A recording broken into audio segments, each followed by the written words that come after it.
Om Ajnanatimidandasya Jnananjana Shalakaya Chakshurun Militam Dhena Tasmai Shri Gurave Namah.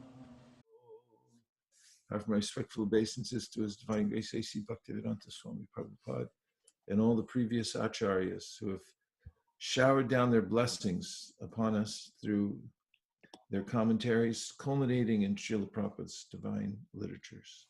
I have my respectful obeisances to all the devotees who have gathered on this call today. Thank you for giving your lives to hear about Krishna and distribute the nectar to others. That makes you, according to the gopis and Srimati Radharani, the highest of all living entities. We're starting tonight to look at the 6th chapter of the Bhagavad-gita. This chapter is called Dhyana Yoga. The first verse is like this. Shri Bhagavan Uvacha Anashita Karma Palam Karyam Karma Karotiya Sasanyasi Cha Yogi Cha Na Niragnir Nachakriyaha. Shri Bhagavan Uvacha. The Lord said, Anashita, without taking shelter. Karma Palam, of the result of work. Karyam, obligatory. Karma, work. Karoti, performs. Ya, one who. Sahi, sannyasi, in the renounced order. Cha, also. Yogi, mystic. Cha, also. Na, not. Ni, without. Agni, fire. Na, nor. Cha, also. Akriyaha, without duty. So anashrita karma palam means not depending on action fruit. Karma palam means the action fruit. Karyam karma karotiya, the to be done ritual action he does. Who? Karyam karma karoti. To be done, karyam, karma, the ritual action, and karoti, he does, and ya means who. Sa sannyasi cha yogi cha. Sa, he, sannyasi, a renouncer, cha, and yogi, a yogi. Na niragnir na chakriya. Na is not, niragnir,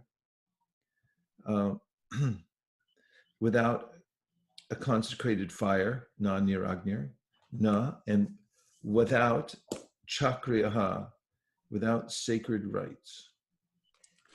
Translation, the personality of Godhead said, one who is unattached to the fruits of his work and who works as he is obligated is in the renounced order of life, and he is the true mystic, not he who lights no fire and performs no duty. Srila Prabhupada's purport. In this chapter, the Lord explains that the process of the eightfold yoga system is a means to control the mind and senses. However, this is very difficult for people in general to perform, especially in the age of Kali. Although the eightfold yoga system is recommended in this chapter, the Lord emphasizes that the process of karma yoga, or acting in Krishna consciousness, is better. Everyone acts in this world to maintain his family and their paraphernalia, but no one is working without some self-interest, some personal gratification, be it concentrated or extended. This criterion of perfection is to act in Krishna consciousness. The criterion of perfection is to act in Krishna consciousness, and not with a view to enjoying the fruits of work. To act in Krishna consciousness is the duty of every living entity, because all are constitutionally parts and parcels of the Supreme. The parts of the body work for the satisfaction of the whole body. The limbs of the body do not act for self-satisfaction, but for the satisfaction of the complete whole. Similarly, the living entity who acts for satisfaction of the Supreme Whole and not for personal satisfaction is the perfect sannyasi, the perfect yogi. The sannyasis sometimes artificially think that they have become liberated from all material duties, and therefore they cease to perform agnihotra yagyas, fire sacrifices, but actually they are self-interested because their goal is to become one with the impersonal Brahman.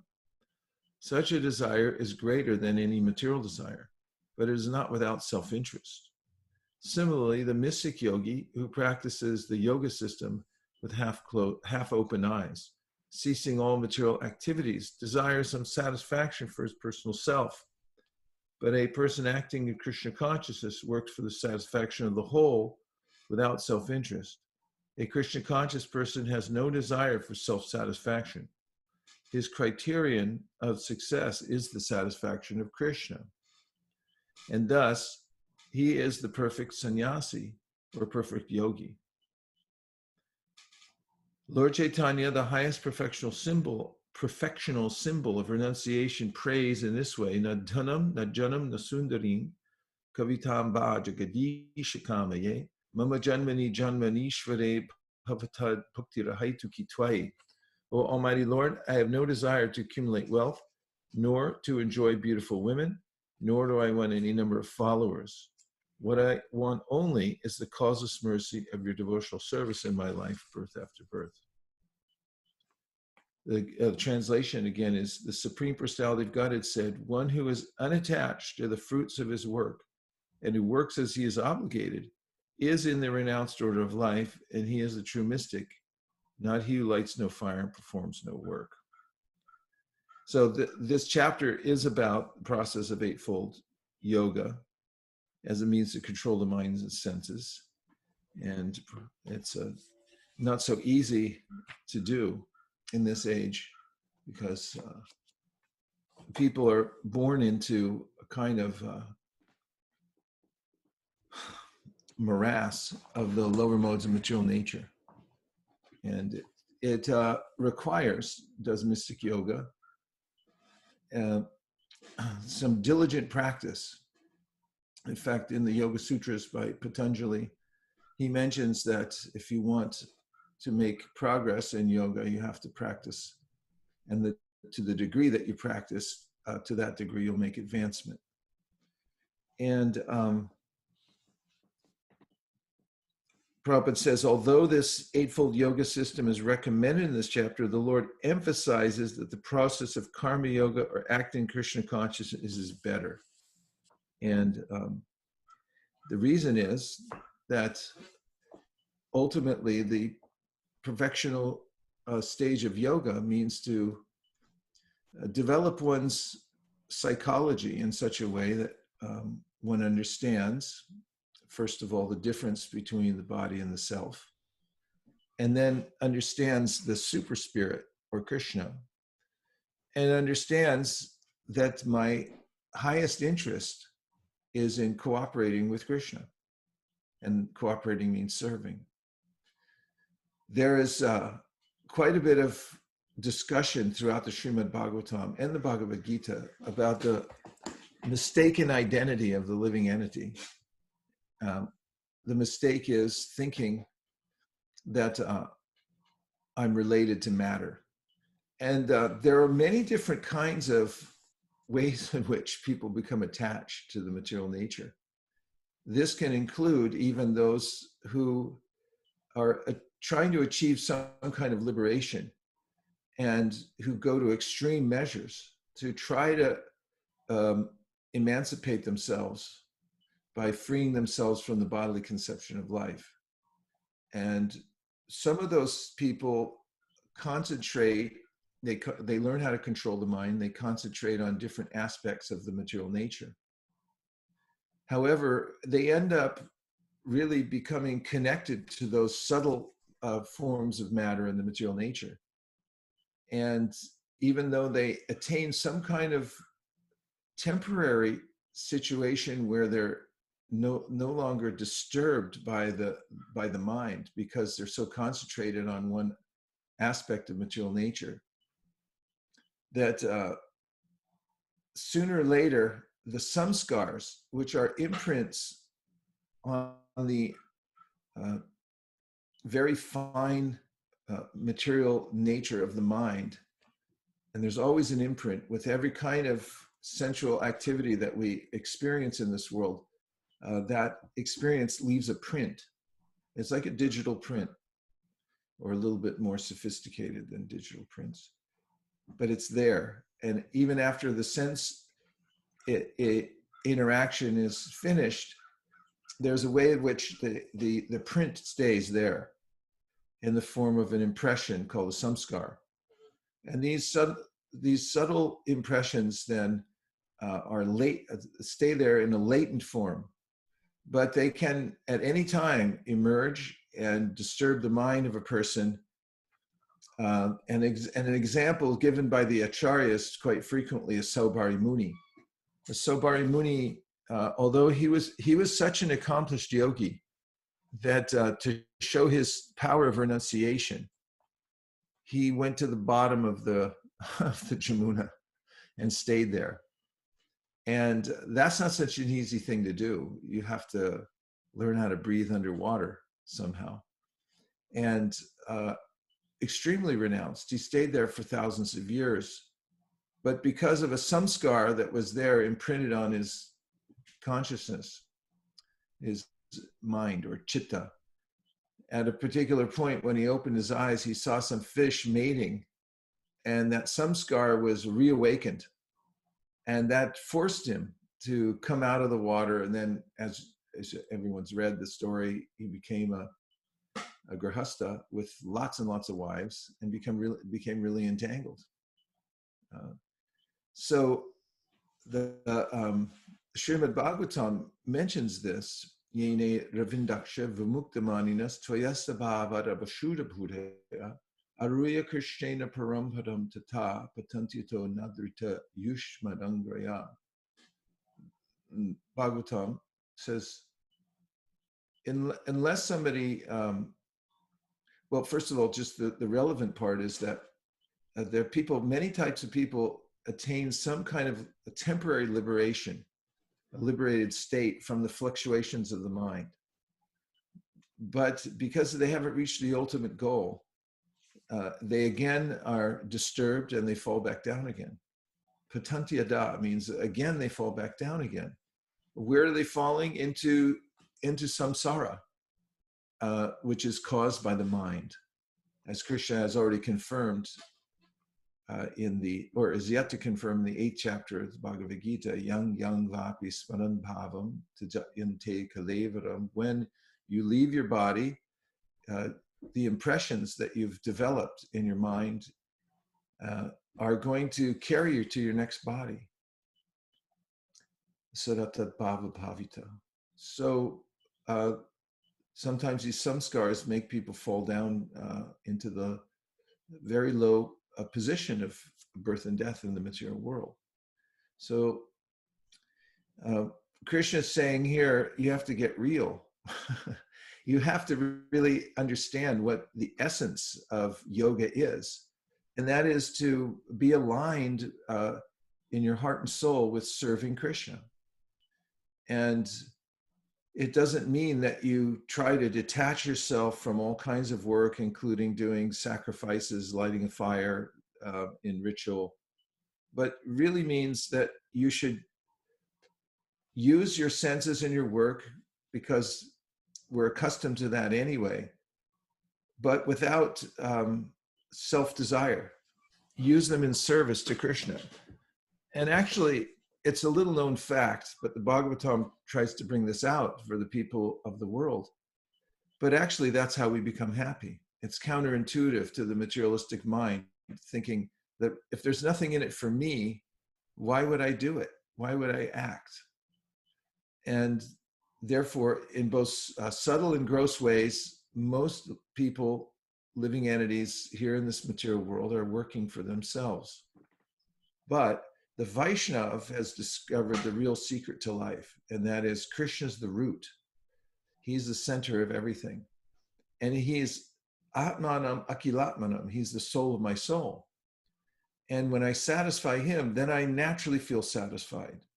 And actually, Chaitanya Charitamrita points out that the devotees enjoy more than Krishna do, ultimately. They enjoy seeing Krishna enjoy. And in that enjoyment of serving Krishna selflessly and seeing him enjoy more and more, the devotees achieve a kind of enjoyment that is unimaginable, 10,000 times greater than the way Krishna enjoys. So there is Bhukti Mukti Siddhi.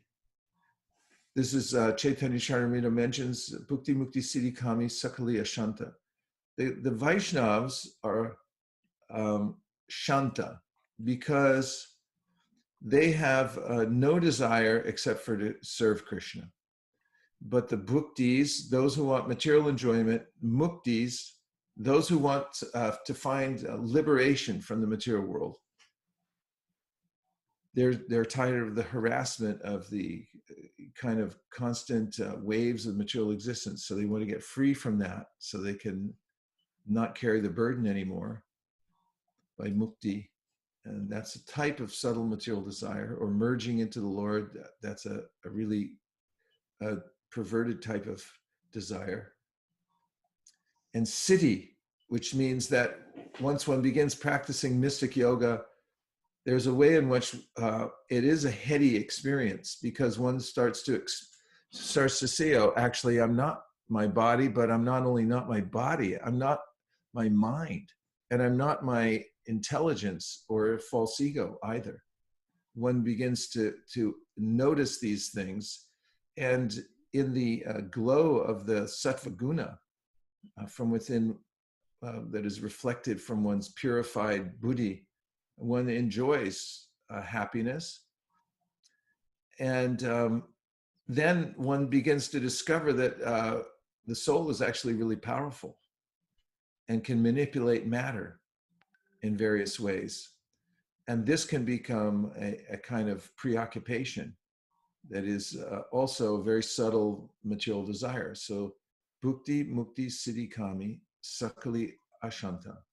Krishna bhakti taiva ata eva shanta. The Vaishnavas don't have that. So, as I mentioned earlier, the Bhagavatam questions the validity of this endeavor for happiness in the material world. Prahlad Maharaj in his prayers, for example, in the 9th chapter of the 7th canto says, Kutra Shrisha Shruti Sukham Mrigatrishni Rupa. He asks the question, where is the happiness? Kutra, where is it? Kutra, Ashisha. There's some benediction here. Shruti Sukham, he says, you don't actually get any happiness here, you only hear about it.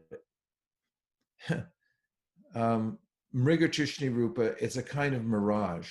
It appears like there should be happiness, but there isn't. So Krishna's giving very practical knowledge here, and that is that one should do one's work in the world, but in a dedicated fashion. Do it out of devotion for Krishna, and give the results of it up to Krishna. Don't be attached to the results. So that's the first verse, and we'll just have some reflections or questions. Hare Krishna, Guru Maharaj. Hare Krishna. Hare Krishna, Dandavad Pranam.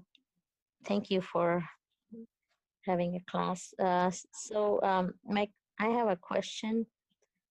With the sanskara, you mentioned that Saubhari Muni had to go through, even he was renounced and he was performing, I guess, I don't know, it's bhakti. And I was thinking, even with bhakti, can sanskara can be removed or can disappear, or it comes back even with like doing bhakti? Can you please explain a little bit or talk about it? Well, what is your experience? Have you experienced that latent desires or impulses pounce upon you while you're chanting japa or going about your life, minding your own business, and all of a sudden there's some latent desire or impulse possible? Yes, sometimes it comes back and then it disturbs. Yes. Okay. Yeah. It reduces, but it does come back. I'm sorry? I said it did reduce after chanting and, applying process, trying to do bhakti. But before it used to come a lot, but now it reduced a lot, but it does come back every sometime now and then. Sure. So there are many examples of this given in the Shastra. Another notable personality was Bharat Maharaj, who was performing a kind of bhakti. He was worshiping the Lord and he was chanting mantra and praying and so forth. But at the last moment, not the last, he remembered a deer and fell down into the body of a deer. So it is possible. And we find others who have performed devotional service. Prabodhananda Saraswati had started off devotional service and then he became attracted to a woman. And of course, you know, he became the topmost of all Paramahamsas. But we hear about these examples throughout the Shastras. There's a difference, however, because the kind of endeavor for perfection or reducing the latent impressions within the psyche, when done by one's own endeavor. In other words, if one tries through the rigorous practice, for instance, of Ashtanga yoga, to overcome these latent desires, then there's every opportunity for them to come back and wash one away. In fact, the Bhagavatam mentions that the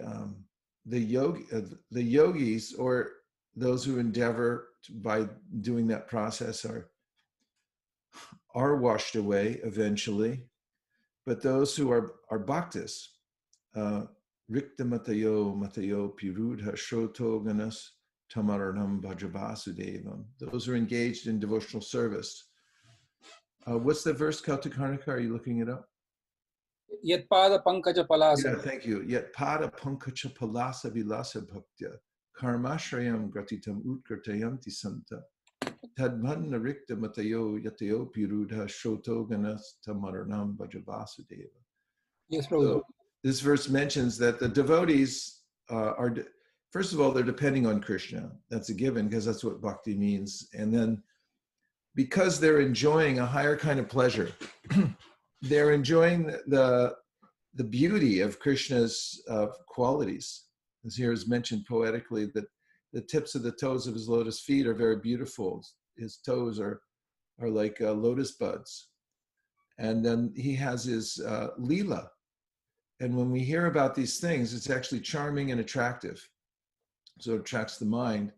And such a person, yet pada pankacha palasa vilasa bhaktya, karmashrayam gratitam utgratayanti santa.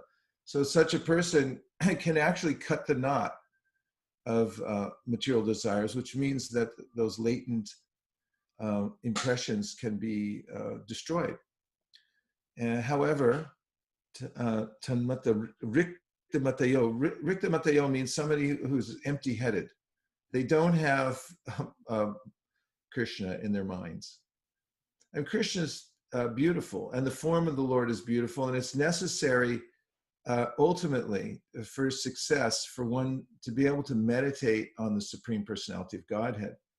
Whatever meditation, even in the Yoga Sutras, when you get to Sutra, first chapter, 20th verse, it says, Ishvara Pranidhan, that if you want to bypass a lot of the rigorous types of practice from Ashtanga Yoga, then Pranidhan, put your head in supplication before Ishvara and surrender to God. And the commentators, especially Vaishnava commentators and others, have pointed out here in the Yoga Sutras, which relates to the 6th chapter of the Bhagavad-gita, that by doing that, one bypasses the very difficult stages of practicing Ashtanga by the grace of the Supreme Personality of Godhead. And this is an important point. There's there's the monkey and the kitten. So a baby monkey, if you see in Vrindavan, the baby monkey has to hold on to the mother for dear life. As you'll see it wrapped around the belly, holding on. The mother monkey's jumping from tree to tree, has to hold on. Sometimes they fall off. I've seen it just walking along on Park Chrome, all of a sudden a little monkey drops out of the tree. where there's the cat, the little kitten just sits there, and the mother comes and picks up the cat by the scruff of the neck with her teeth and carries it to safety. So the devotees, they're picked up by the Supreme Personality of God because they're only depending on him, whereas the others can fall. So where's this also mentioned in 11th canto of the Srimad Bhagavatam? Sapada mulam bhajata priyasya tyaktanya bhavasya hare priyashaha. Vikarma yachchot katitam katanchid dhunoti sarvam dridi sanivishtaha. There's a way in which the Bhagavatam describes that even if one's performing bhakti, or as one's performing bhakti, one might come across somehow or other, and this means coming from these latent samskars, some aberrant material desire might arise and might knock one off the path. That's what vikarma means. Vikarma yachchotpatitam katanchit, somehow or other. However, the rectification means just go on doing your practice of bhakti, because you're depending on Krishna, you're very dear to him. That's what the verse says. It says, Swapada mulam bhajata priyasya. You're dear to Krishna because you're surrendering to him in bhakti, and therefore he will rectify the situation. Whereas the yogis and others who are taking it upon themselves to ascend to a higher position, they're depending on their own prowess and their own rigorous practice. Not that devotees aren't rigorous in their practice, but ultimately they're protected by Krishna. That's why in bhakti, yes, there are obviously latent desires, these samskars, and they will remanifest throughout various aspects of our practice until we come to see Krishna face to face and no more material body. But they can be overcome by Krishna's mercy. Another question or comment? Thank you, Hare Krishna, Guru Maharaj. Hare Krishna. Maharaj, there are some on Facebook. Okay. So there's this question from Krishnam Das Prabhu, and he says that it seems like Saubari Muni was able to withstand the influence of his samskaras till he offended Garuda. So could you elaborate on how our determination or our desires are affected by aparadh? Yeah, that's mentioned in the Bhagavatam. If you offend devotees, then your devotional prowess, your opulence, everything will be diminished. And then you'll have to experience the bitterness of falling down. So don't offend devotees. Mahaprabhu said this also when he gave the metaphor of the gardener. He said that our bhakti is in the form of a creeper, and the seed gets planted and then the creeper grows. But when it's there as a creeper and you offend devotees, then what happens is that the mad elephant comes in your garden and tramples the creeper and breaks it. So don't offend devotees. What other things do we have? Thank you to Dia Seva for putting up Swapadamulam Bhajata Priyasya. Any other reflections or questions, or Srivas Prabhu, you want to make a comment? No, Prabhuji. Okay. What was that, Shraddha? You had something else? There was a comment from Bhaktin Sumati. She really likes the monkey and the kitten analogy that you gave. I know, you do like cats. And Bhakti Lata Mataji from the East, she is asking this question that till the fruit of love of Godhead comes, do we not feel any real love for Krishna at all during the process? There's a way in which the steps, the stages of devotional service are described in a linear fashion. Adao Shraddha Tata Sadhu Sangha Bhajana Kriya means that it starts with faith, and then there's Sadhu Sangha, association with devotees, and then there's a way that one takes up the practice, and then there's a Narta Nivriti. One has to deal with these impressions that have accumulated within the mind and heart for so many years, and overcome them. And then there's ruchi, and then one becomes, excuse me, then there's nishta, and then ruchi, then bhava, and then prema. However, the acharyas mentioned that at any time one can experience one of the other advanced stages. An example is Narada Muni. Narada Muni was just a neophyte in the practice of bhakti, and he had received association from sadhus, and he was practicing, and then he had an unusually advanced experience, the topmost perfection, where he was actually seeing Krishna, experiencing Krishna through all his senses. And then that experience was short-lived, and it was Krishna's arrangement, who spoke to him in an unembodied voice and said, "You're not ready for this yet." So that's proof that a person can experience that which is beyond just one's particular stage of practice by Krishna's arrangement, or, as the Nectar Devotion points out, by the association of very advanced devotees. Very advanced devotees have a kind of influence on us that's described there by Rupa Goswami to be like the moonshine. Their hearts are so saturated with the love of God, and they have such a powerful charisma. Actually, the word charisma is like Krishna. It means godly character, actually, charisma. And that charisma, that spiritual potency, charisma, you can look it up and see the etymology, is so powerful that it shines onto us, and we get this kind of attachment to Krishna prematurely, but because of their association. Of course, the association of, it's well known that we're products of association in any realm, but in the spiritual realm, it's very profound, especially in bhakti. Of course, that can wane also when that person goes away, or if we offend the person or something like that, that can also diminish the effect. But yes, one can experience higher levels before one's fully situated or has fully earned those or achieved that particular level. Did somebody look it up? Yes, Maharaj, charisma. So it says that it's a compelling attractiveness or charm that can inspire devotion in others. And there you go. And they are saying plural, they're saying it's a divinely conferred power or talent. Mm-hmm.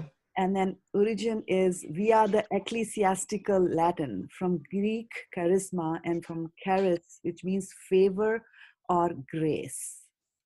Hare Krishna. Yes. No wonder. Any other points that anybody wants to make, or shall I move on to verse Krishna, number 2? Guru Maharaj. Yes. Hare Krishna, Vaikuntha, nice to hear your voice. Yes, Maharaj.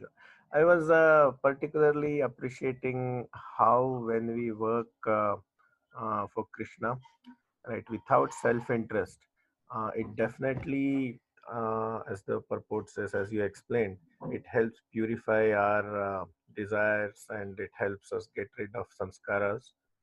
But even from a material, mundane point of view, I thought there is so much improvement in the quality of the work that is generated. In this corporate world, there is a lot of focus on delivering high quality work. And people usually think that the more you focus on the, the work itself, it will somehow translate into higher quality.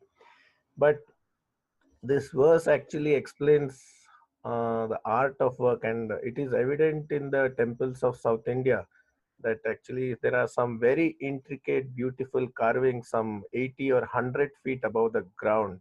No one would even notice those, but yet the sculptor actually produced that fine quality work because I think he thought that that is his offering for the Lord and not for some remuneration, right? So I thought this verse is so wonderful in that aspect, that it helps us ensure a very high quality output as well. Yes, nice point.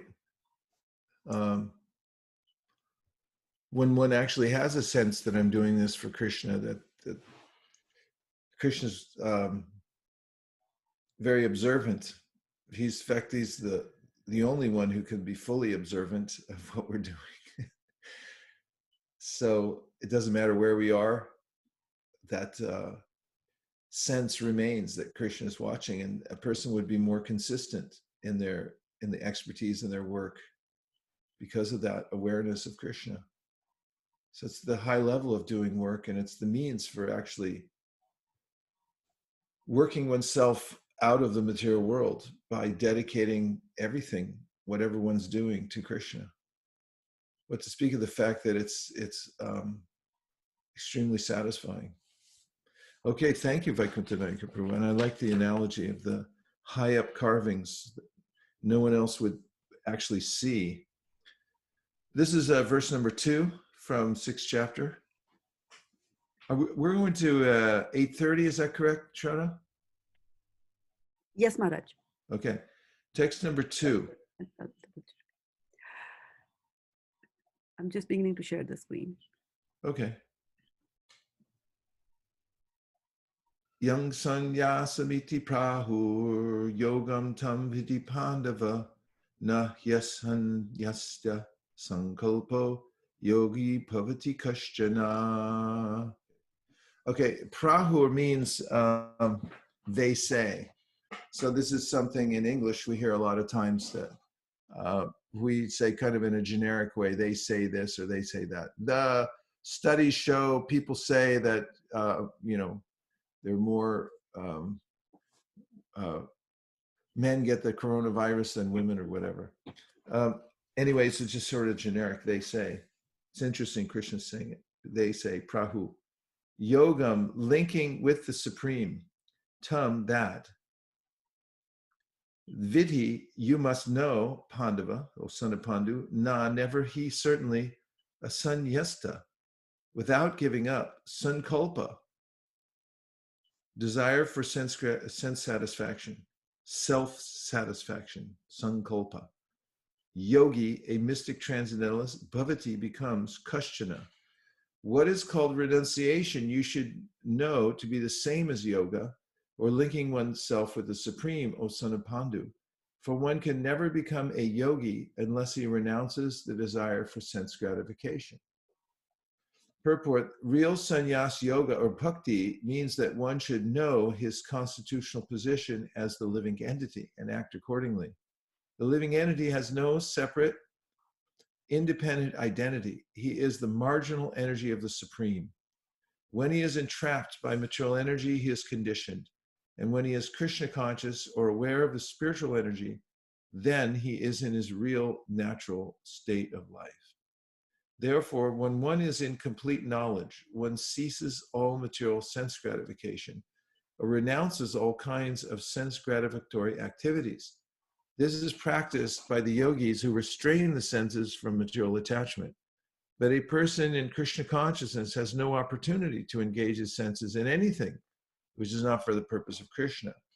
Therefore, Krishna conscious person is simultaneously a sannyasi and a yogi.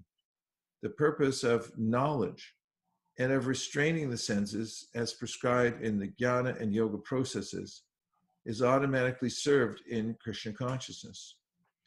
If one is unable to give up the activities of his selfish nature, then jnana and yoga are of no avail. The real aim is for a living entity to give up all selfish satisfaction and to be prepared to satisfy the Supreme. A Krishna conscious person has no desire for any kind of self-enjoyment. He is always engaged for the enjoyment of the Supreme. One who has no information of the Supreme must therefore be engaged in self-satisfaction, because no one can stand on the platform of inactivity. All purposes are perfectly served by the practice of Krishna consciousness. This word sannyas, actually, there are different ways of looking at the word, but sannyasa, nyas means where you place something. properly. Sannyasa means that you know how to place all things in their proper order, apply them correctly. Like when you put on tilak, it's a nyasa. You put it on in different locations on your body, starting here. Keshavaya namaha, Narayanaya namaha, Om Madhavaya namaha, Om Govindaya namaha, Vishnavaya namaha, etc. And similarly, a person who is aware of the fact that Krishna is the supreme controller, owner of everything, Ishavasamidang sarvam yat kincha jagatyam jagat tena tyaktena bunjita magridha kasusudanam. You know everything belongs to the Supreme Personality of Godhead, and you place everything in his service. This is real sannyas, a real renunciation. And although there is a way in which in the jnana and yoga systems, one has to be meticulous about controlling the senses. Prabhupada points out here that's automatic for devotees because they're engaging in sensual activities, but they're doing it for Krishna. And therefore they're feeling a kind of satisfaction because they're placing the items where they should be. Whereas the others may still have some selfish desire as they're performing the activities, or even as they're performing renunciation, as we mentioned before. So Krishna is saying, what is called renunciation, you should know would be the same as yoga or linking oneself with the Supreme, meaning that real renunciation means engaging the senses in Krishna's service. They become purified in that way also. Sarvo padivanir muktam tapratvena nirmalam rishikena rishikesha sevanam bhaktir uchate. When you engage your senses in the service of Rishikesh, then the senses become purified. And this dedication of the senses to the service of Rishikesh is known as bhakti. That's the process. So sensual restraint, it's not so easy, Krishna points out earlier in the second chapter of the Gita. We can all, well, some of you can probably relate to this. Vishaya vinivartante niraharasadehina rasavarjam rasopyasya param drishva nivartate. So Krishna says, when you restrain your senses from sense objects, then your mind still remembers them. It's not like, when you fast, that, of course, when you practice fasting for some time, then you do forget about food, but the stomach and the tongue are very powerful. They do remind us, don't they? They come back and say, I thought this was 9 o'clock. Don't we have breakfast now? And so forth. And the taste, Krishna says, for sense objects remains. Even when the yogi removes him or herself from the sense objects, the taste for it remains. And so at any time, they can snap back. In fact, very interesting discussions Krishna has with Uddhava about this point of yogis who try to restrain their senses, for instance, by fasting. And this is a point made in the 11th canto also, that until you control the tongue, you actually haven't controlled the senses. If you've controlled the tongue, Krishna says to Uddhava, then you know you've controlled all the other senses. And you could say, I control this sense, I control that sense, but the tongue, if the tongue's not controlled, the other ones aren't either. Another verse, of course, is Tashi Krishna Nabhaved Graim Indriye Seva Mukhi Jivado Swayameva Spuratyada. Another verse pointing out that the tongue is the gateway sense to all the others. If you control that, then you can control everything. Then Krishna goes on to say, sometimes yogis restrain their tongues by fasting for long periods of time. But then when they stop fasting, the tongue demands twice as much, 3 times as much. You're paying me back now. Senses are very difficult to control. So they come back for us. And so this is the spirit of this verse. Although the embodied soul may be restricted from sense enjoyment, the taste remains. But when he gets the higher taste, param drishva nivartate, then he can cease the lower attachments. And it becomes a foregone conclusion. This is brought up in the Bhagavatam as well. And that is that Vasudeva Bhagavati Bhakti Yoga Prayojita Janaya Yashuvayaragyam Jnanam Cha Yarahaitukam. That by performing devotional service, one develops knowledge and detachment from the world. These are concomitants. Let's hear the translation and etymology of concomitant. It's a really nice concept, and especially related to this verse and others like it. Somebody, please. Concomitant. It says naturally accompanying or associated with something. Naturally accompanying or associated with something. So what's naturally accompanying the performance of bhakti is a knowledge and detachment. Comes automatically. And then give the etymology. Is there more? Yeah, so it comes from Latin concomitant, which means accompanying, from concomitary, which is con, which means together or with, and comitary from Latin comes as a companion. Yeah, there you go. Well, this is accompanying these. This is poetically rendered by Prabodhana Saraswati. Bhaktis twai stirataya bhagavan yadi syad. He says he's describing how bhaktis tvaya, that when you perform bhakti, the Avena Nat Palati Divya Kishori Murti, Mukti Swayam Mukulitanjali Sevate Swan Dharmarta Kama Gatayo. He says that when I perform bhakti, then liberation stands at my door. Is out there. How can I serve you? I'm ready for you anytime. And similarly, dharma, artha, kama, moksha, all the desirable elements that human beings may be interested in, all available for those who perform a devotional service. What to speak of the otherworldly quality of being able to actually control your senses? I mean, it's unheard of. I've seen like great celebrities. Even I saw George Harrison, an interview with him, and he was a nice person, and he connected with devotional service and with Prabhupada and sang some songs, and then he was talking about how people shouldn't take drugs, and he said, well, I should preach to myself because he said I'm not perfect in that, so I can't really tell other people as strongly as I wish I could. I mean, and you look at yogis, we already mentioned, it's not uncommon for people to speak about it, but not be able to actually do it. But a common person who practices bhakti and surrenders to Krishna through the process of bhakti yoga can actually do it. We've seen it before. Of course, it's not easy, and there may be an artha-nivritti where somebody then runs into a rough patch here or there, but that has to rectify him or herself. But there will be a time that person, by performing devotional service, will come to nishta, and they'll be able, as Prabhupada said, to stand on their own 2 feet. And so this is not common. Nobody can do that.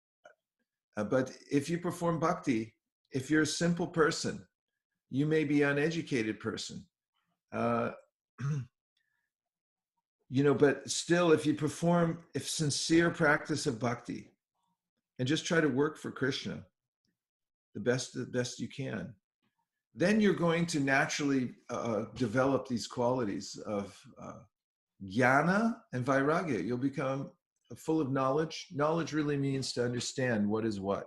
You understand that some basic things that most people don't know. One is, this world isn't my home. Second, I'm not my body. These are commonsensical, but even PhDs, or maybe even especially PhDs, don't know these things oftentimes because their knowledge is stolen, aprahita jnana. And a simple Bhakta knows these things. Therefore, Krishna is saying here, what's called renunciation, you should know to be the same as yoga or linking oneself with the Supreme. And the test is, as Krishna goes on to say, O son of Pandu, for one can never become a yogi unless he renounces the desire for sense gratification. So you can restrain the senses, you can do all kinds of things, you can fast, you can go underwater, but until you renounce the desire for sense gratification because you actually decide, I like serving Krishna better. I like devotees. I think they're the coolest people who ever lived. Like Bhaktivinoda Thakur. I have this poster on my wall here. I've had it since we started the monthly Sankirtan festivals in 2007. And I look at this every day. I mean, there's nobody cooler than Bhaktivinoda Thakur or Prabhupada or Srila Bhaktisiddhanta, who's right behind me. And if one becomes attached to Vaishnavas who have these powers and just holds on to them, then practically success is guaranteed. So now we'll take some reflections or questions. I was just going to say that Bhaktivinoda Thakur is charismatic. Yeah, Vaishnavas, Bhaktivinoda Thakur, they're actually charismatic, and because they're divinely empowered, that's what the word means, and there's no replacement for that. When there's a pinch of self-desire, even if somebody's very eloquent or very renounced, it's still the effect isn't the same. But if somebody have truly decided in their heart that I'm doing this, I'm surrendering to Krishna. Vaishnavas are for me, Krishna's for me, Krishna's the best, he's the only, these type of people, they actually, become filled with renunciation, detachment, knowledge, and they start looking attractive themselves. People get attracted to them. Like, where'd you get that? Even Hiranyakashipu wanted to know that because he did every austerity in the world better than anybody's ever done it or ever will do it. He just flat out was the most austere person who ever lived. And then, he attained mystic yogis, mystic powers, and everyone had to bow down to him except for his son. And now Hiranyakashipu is asking him, like, where are you getting this from? How did you get fearlessness? You're not afraid of me. That he couldn't understand it. This is, he said, Kimbala, where'd you get this power? So the devotees, they developed this power from Krishna. Yes, other reflections or questions, please. There are two on Facebook that Madhav Prem Prabhu and Padma Kumari, they are mining it. So should I go ahead?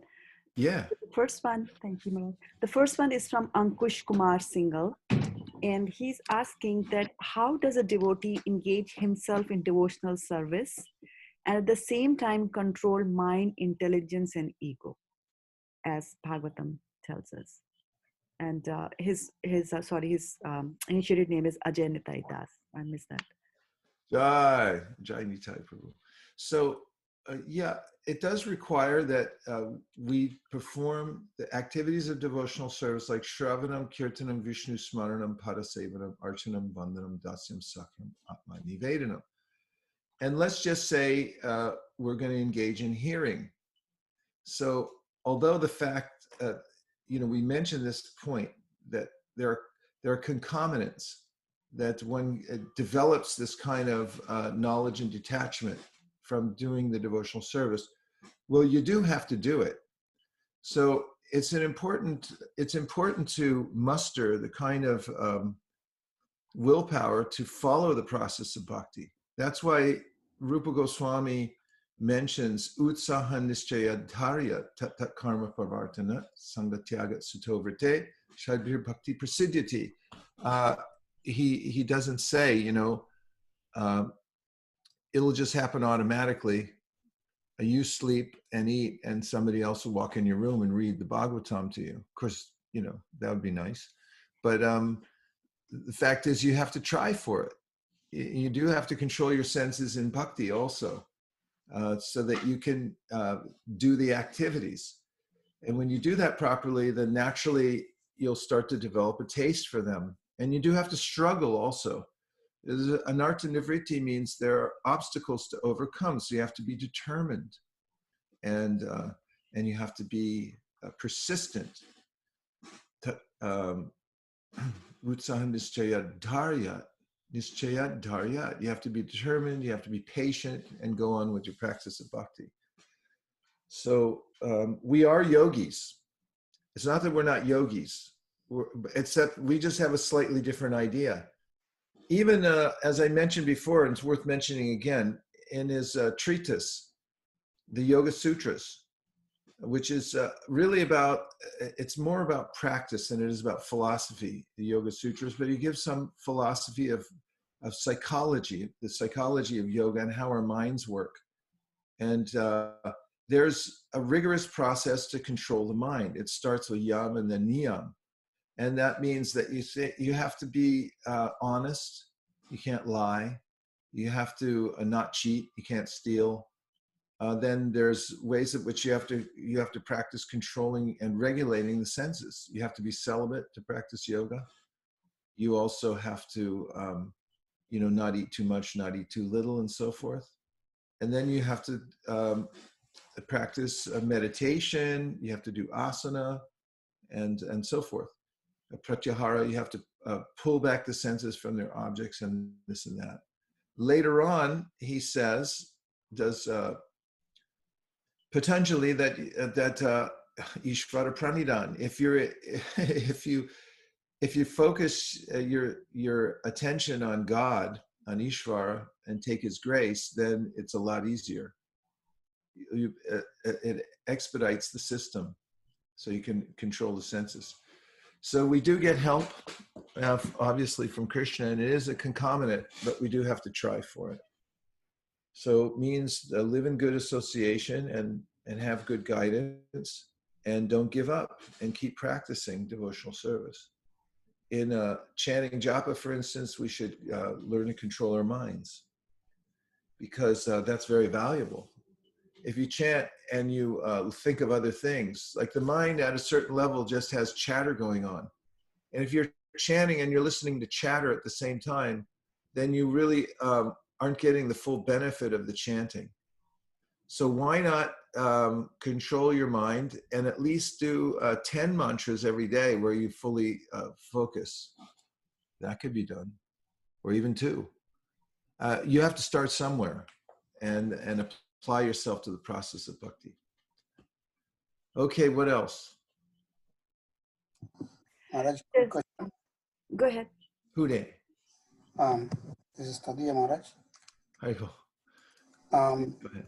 We are talking about yogis. When talking about yogis, like outside the Vaishnavas Sampradaya, like example, Naga Babas or Shankarites who follow strict yogic process, like, they are celibate and, they are doing their yoga very seriously. What would be the fate of these yogis after death, before death? Do they get? It really depends on what they're focused on. In the Gita, Krishna says, Yanti deva vrta devan pitrin yanti pratirabhata bhutani yanti bhuteja yanti mam yajinopi mam. He says, you can go wherever you like. Yanti deva, if you like the devas, you can go to them.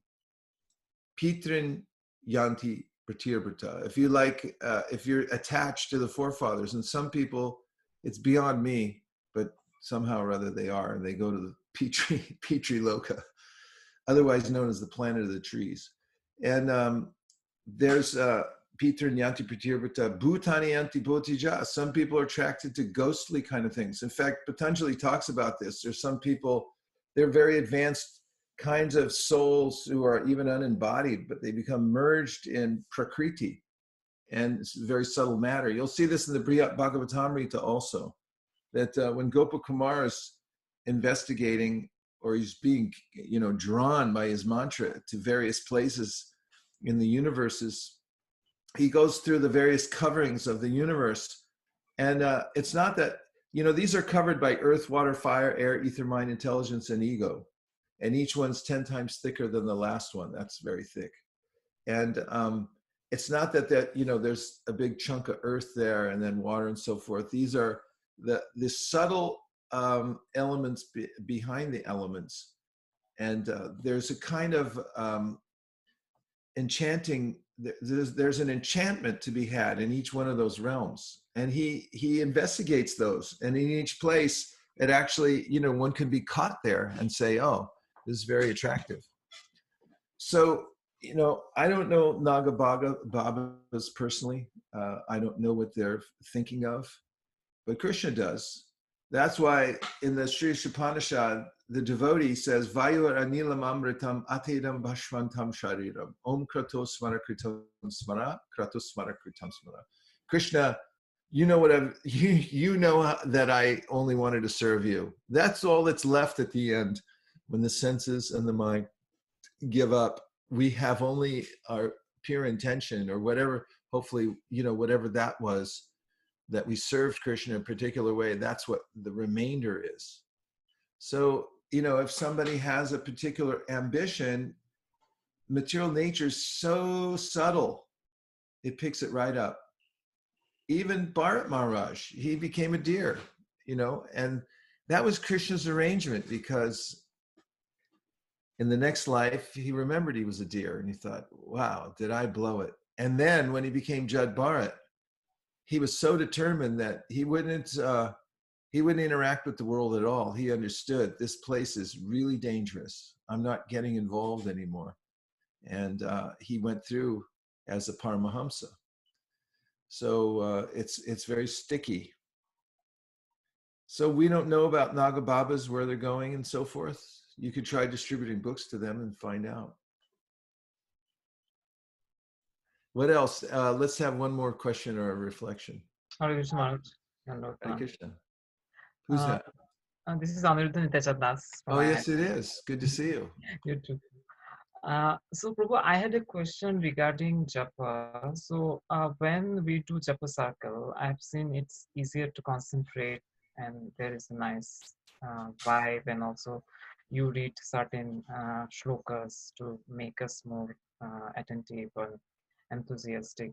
But I've seen, Prabhu, when doing japa alone at home, it's not the same or that easy to be attentive or to focus. So would you give any practical tip on how to be similarly attentive in japa chanting at home, like in japa circle?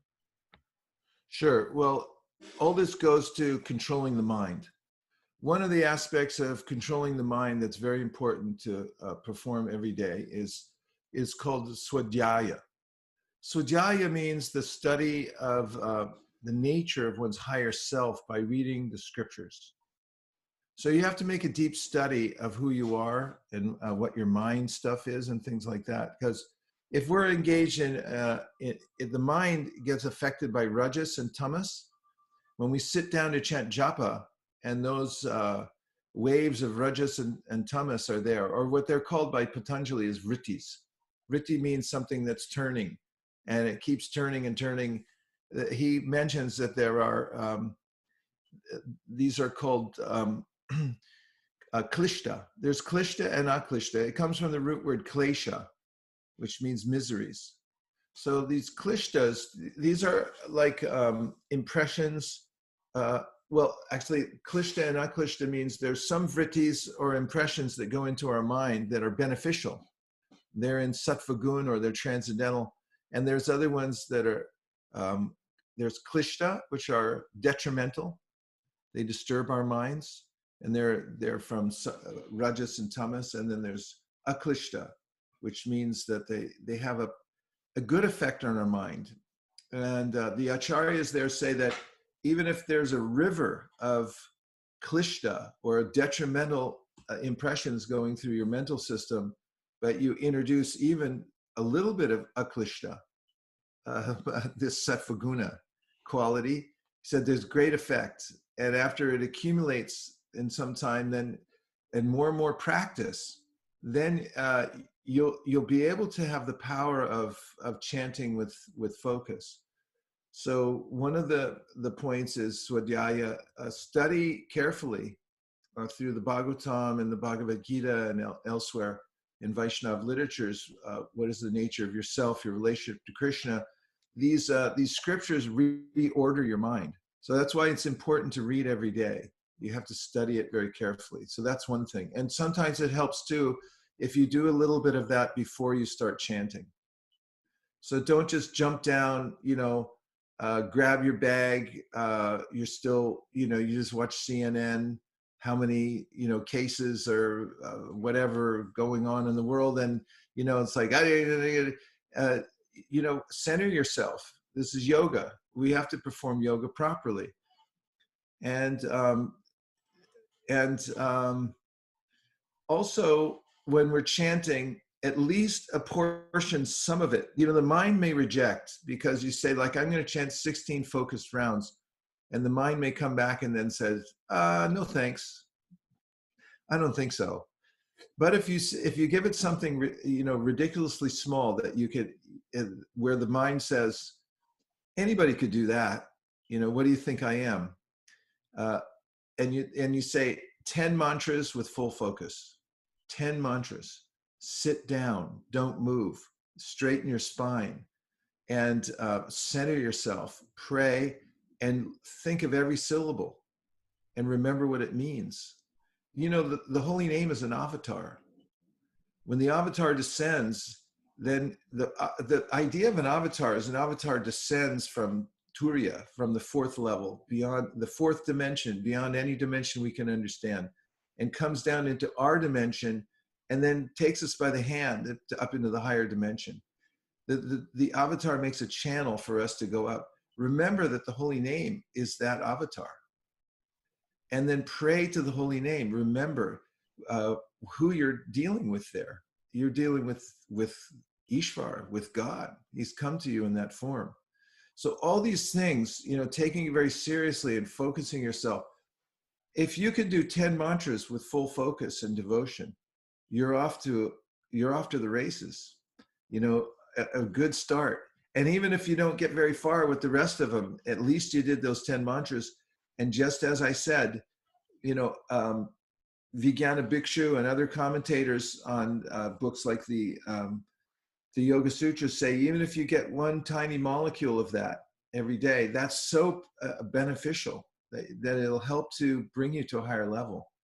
Ideally, we want to get to 16, 32, 64 with full concentration and devotion. And when you can at least do 16 rounds where you're fully focused and you're actually feeling something that you don't want to stop, you're communing with God, then your devotional practice takes off in ways that you can't even imagine. Sense control is automatically there. Everything comes from the japa. So remember what an investment it is. It's beyond 401k. It's this is eternal benefit for us. And we have a human tongue. We have facilities. So just take advantage of it. Well, dear devotees, Thank you, Professor. it looks like we've come to the end of our time with Krishna in the Bhagavad-gita. We do have 2 minutes, it appears. If anybody has a last reflection or question. Hare Krishna, I have a question. Hare Yes, Krishna, please. this is Hare Namrata. Krishna. Hi, Dandavats, Namrata. Good to Maharaj. see you. Same here, Maharaj. My question was, you said about Bhaktivinoda Thakur and these great personalities.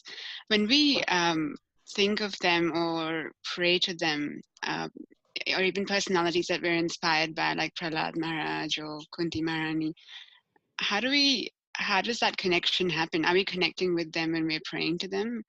Yeah, we definitely are. We're connecting to them by praying to them, by keeping their images and so forth, because these devotees are called tirthas.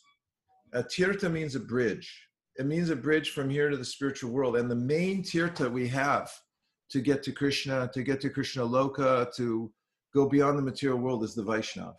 There's nothing and no one more powerful than the Vaishnava. That is our way that we get there. So if you call out to the previous acharyas if you think of them and chant to them, and remember how merciful they are, they're eternal personalities. They will help you in amazing ways. So yes, that's one of the the main processes is Vaishnav Seva, Vaishnav Sangha. And he reasons who tells that Vaishnavas die, for Vaishnavas die to live, and living try to spread the holy name around. But they're always there for us. And one of the evidences that is accepted by Vyasadeva in the Vedanta Sutra is dreams, swapna praman. And there's ways in which you'll find throughout the Vaishnava scriptures that devotees all the time have dreams of, devotees coming to them and things like that. Of course, we can have dreams and then there's dreams. Yeah. But my point is that these devotees are coming from a different dimension. And it's not that just because they left this particular context that we're in now, that they're not there to help us. In fact, that's mentioned in the Brihad Bhagavatamrita, that for the devotees, those who have surrendered to Krishna are always surrounded by Vishnu Dutas. Did you know that they're in your house right now? No. I mean, the Vishnu Dutas, this is in the Brihad Bhagavatamrita, the devotees of the Lord who chant Hare Krishna, surrender to Krishna. They have no other purpose in life, although, you got to work and you got to hide from the coronavirus. All these, the Vishnu Dutas are always there protecting us. The devotees have nothing to want for that. And the great acharyas, definitely, they're there. Thank you. Hare Krishna. Hare Krishna. Jai. So, thank you very much, everyone, for joining us. We'll just have a brief kirtan. Namo Vishnu Padaya Krishna Krishnaya Bhutale Srimate Bhakti Vedanta Swami Namine Namo Vishnu Padaya Krishna Krishnaya Bhutale Srimate Bhakti Vedanta Swami Namine Namaste Saraswati Devi Gauravani Pracharine Nirvishesha Shunyavadi Paschatya Shatarine Jai Shri Krishna Chaitanya Prabhu Nityananda Shri Advaita Gadadhar Shri Vasari Gaur. Everybody, Jaya Shri Krishna Chaitanya Prabhu Nityananda Shri Advaita Gadadhar Shri Vasari Gaur. Jaya Shri Krishna Chaitanya Prabhu Nityananda Shri Advaita Gadadhar Shri Vasari Gaur. Hare Krishna Krishna Krishna Hare Hare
Patitanam Pavanebhyo Vaishnavebhyo Namo Namahananta Kodi Vaishnaviniki Jai.